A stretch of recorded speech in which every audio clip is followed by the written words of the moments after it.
I wasn't invited. Again. The email came on a Monday morning, just as my coffee went cold, and I was halfway through organizing logistics for an upcoming medical symposium. The subject line: Brooks Family Beach Week, 2025. RSVP now. Blinked cheerfully from my screen, like a cruel joke. I clicked it, before my better judgment could stop me. There they were: Trinity, Bryce, Aunt Mel, Cousin Darren, who's been MIA since the Bush administration, all CC'd. Each reply was full of sunny nostalgia and emojis. Someone even posted a sunset photo of the fire pit. The same fire pit where I once roasted marshmallows at 8 years old, unaware that in our family, love came with expiration dates. But my name? Not there. Not in the list, not in the replies, not even as a typo. They hadn't forgotten me, they'd excluded me. Again. 10 years. That's how long it had been since my name last showed up on one of those threads. 10 years of awkward maybe next times, of must gone to spam, of being told I was too sensitive, too distant, too dramatic.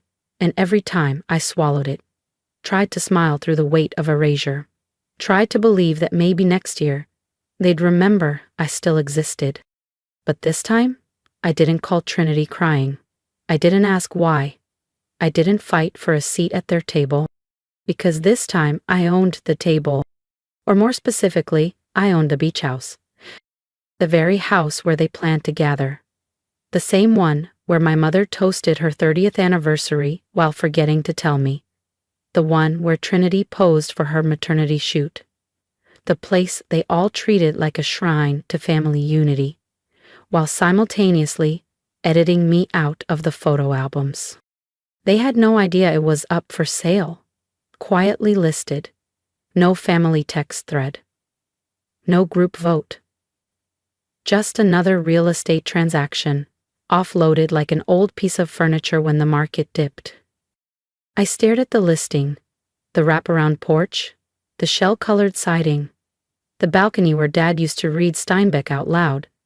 My cursor hovered over contact agent, then clicked.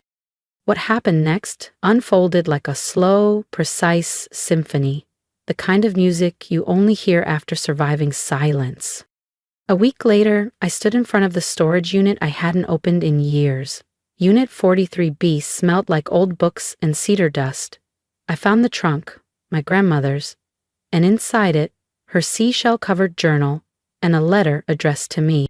Open only when you stop looking for permission. Her handwriting was slanted and shaky, but the message was clear. Beneath the note was a trust document. Legal. Real. Empowering.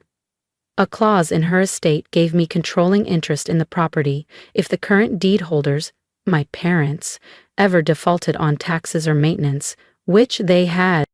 That day, I walked into a Newport Beach law office and left with more than a legal briefing. I left with power.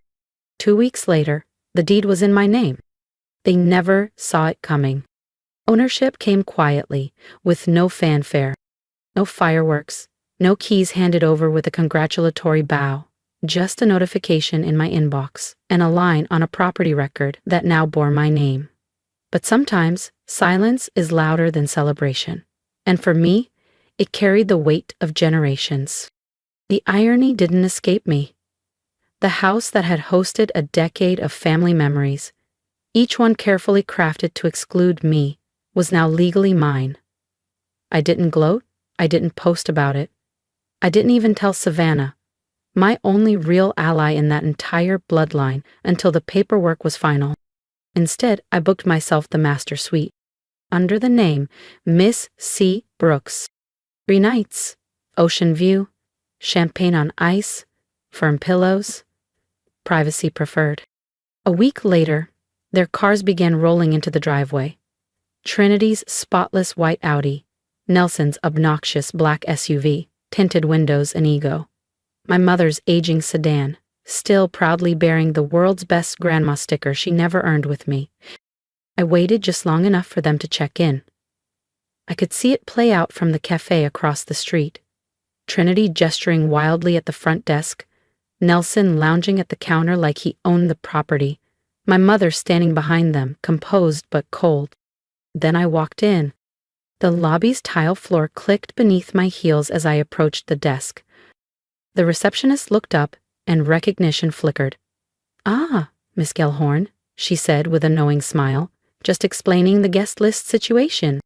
I didn't glance at my family. I didn't need to. "There's no need to escalate," I said. "Let's clarify things." Trinity turned, face flushed. "What the hell is this?" Nelson scoffed. "Is this a joke? You think this is funny?" "I think it's overdue." Handed over my ID.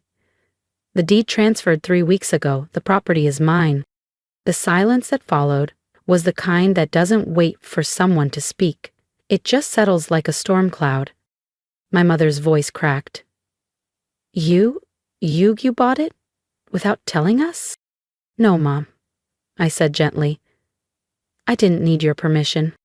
Trinity was livid. "You knew we were planning the reunion. This was meant to be our space." "And I was meant to be your daughter," I replied. "Your sister. But you left me off every email, every invite, every photo, so I found my own way in." Nelson stepped forward. "You think you can just kick us out?" "No," I said, calm and unmoved.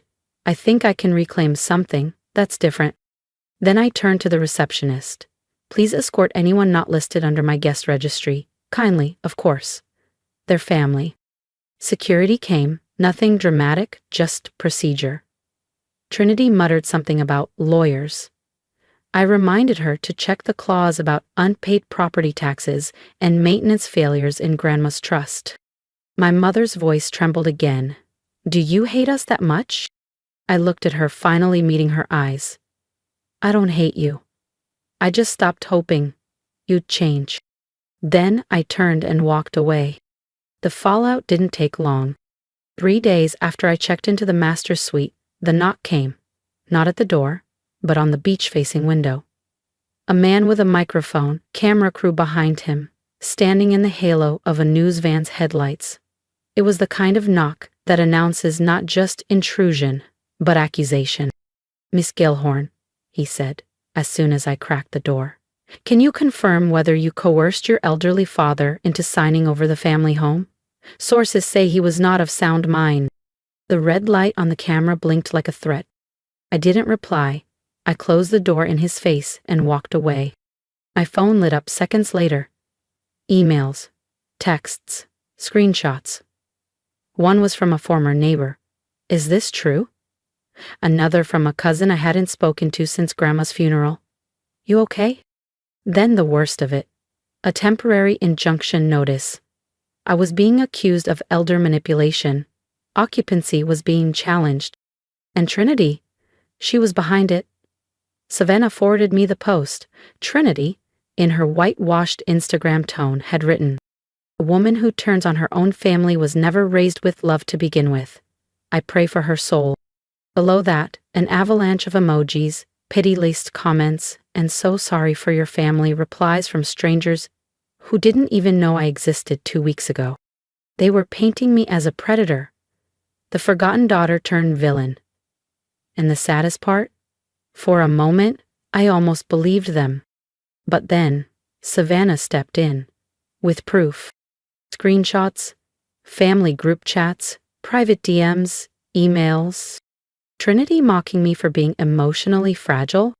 My mother writing, "She's too busy being important to care about family. Don't feel bad excluding her. She's used to being alone." The silence that followed wasn't empty. It was brimming with clarity. I wasn't crazy. I hadn't imagined it. They hadn't just forgotten me. They'd erased me. Rewritten my identity in rooms I wasn't invited to. And now I had receipts. The morning of the hearing was gray. Overcast, in the kind of way that makes the world feel like it's holding its breath. I walked into the courtroom alone. No entourage. No designer suit. Just me, wearing Grandma's favorite navy dress and clutching a folder filled with everything they never thought I'd find. Trinity sat 2 rows ahead, back rigid in a pristine white pantsuit. My mother was next to her, lips pursed like always. Nelson didn't show. The case was called Gellhorn v. Brooks. Petition for injunction against the sale of family real estate. Trinity's lawyer stood slick, young, too rehearsed. Your Honor, he began, we contend that Miss Gellhorn manipulated her father into transferring the deed while he was no longer mentally competent. The judge looked at me. Miss Gellhorn? I stood, voice steady. With the court's permission, I'd like to submit audio and video evidence of consent, along with documentation showing years of targeted exclusion. He nodded. The bailiff dimmed the lights. And then, my father's voice filled the courtroom. Clear, unmistakable, calm. I want Kalia to have this place, he said on the video, seated beside me on the porch 2 summers ago. She's the only one who came back for me after the fall. The only one who ever asked how I was doing, not what I could give. A murmur rippled across the courtroom. Even my mother flinched. Then came the audio, Trinity's voice from a group call Savannah had recorded 6 months earlier. Let her rot in her condo. She was never part of this family. Not really. If she wanted in, she should have been easier to control. The silence afterward was deafening. The judge leaned forward. This court finds no basis for injunction. The evidence reflects clarity of intent from the deceased and a documented pattern of family exclusion. Ms. Gellhorn acted lawfully. Case dismissed. He paused, then added, this court is not here to validate cruelty disguised as tradition. I walked out without looking back. Outside, the press hovered again, but I only said one thing. Sometimes, the only way to break a cycle is to walk away holding your truth. The court ruling didn't feel like a victory. Not right away. It felt like stillness, like something had been unclenched inside me after being held too tightly for far too long.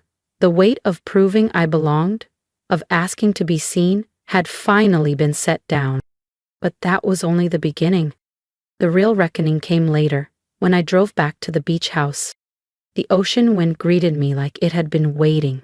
It carried the scent of salt and something softer, maybe quiet, the kind of breeze that doesn't demand attention, just reminds you to breathe.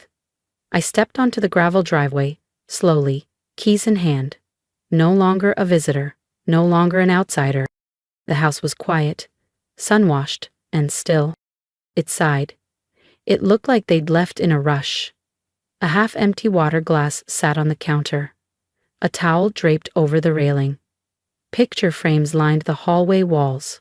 Snapshots of children laughing, toasts raised, summer meals under golden skies. I paused in front of one. Trinity's kids, gathered around the fire pit. The same fire pit where I once sat with sticky marshmallow fingers and believed I was part of something permanent. I didn't take the photo down. I walked past it.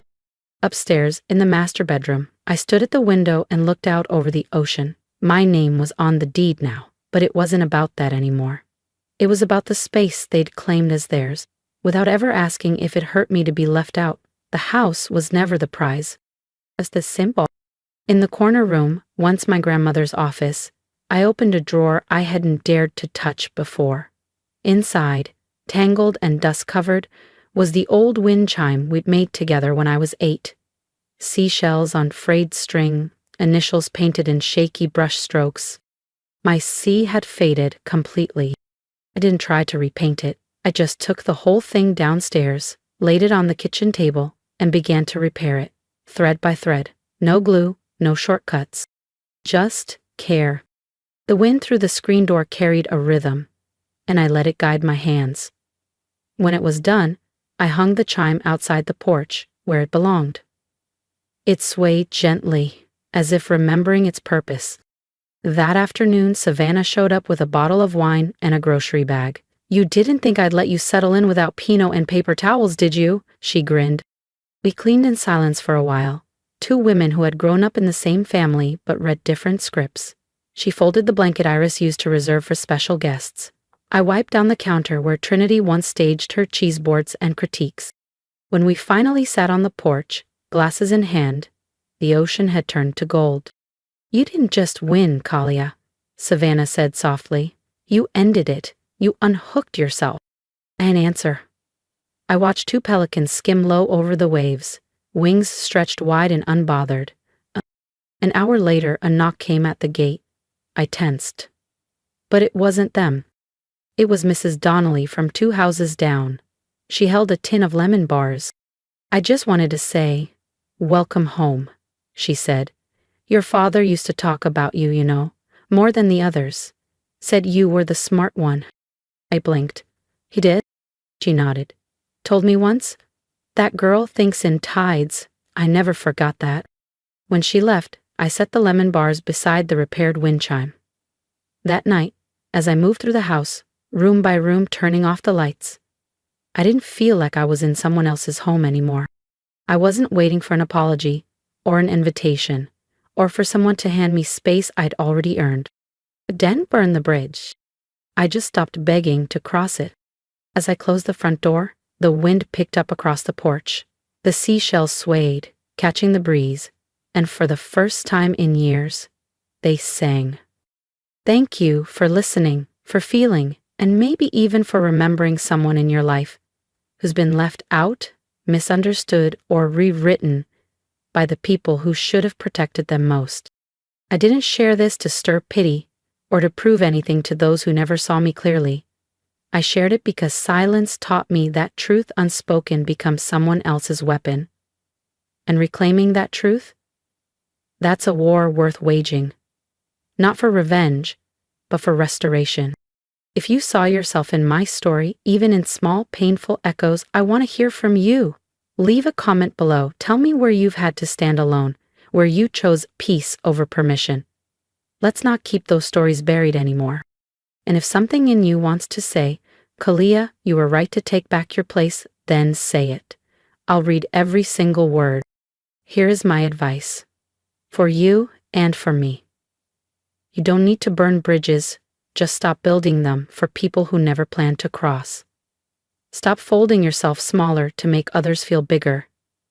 Family isn't defined by DNA or matching holiday sweaters. It's defined by who claps when you rise, who stays when it's quiet, and who remembers your name without needing to be reminded. You are not too sensitive. You are not too much. You are not hard to love. You are whole. You are allowed to reclaim your voice, your space, and your story without apology. So go on, say what they tried to erase. Be the first to speak, or the last to leave. But always, always be the one who stayed true to herself. With strength. Kalia.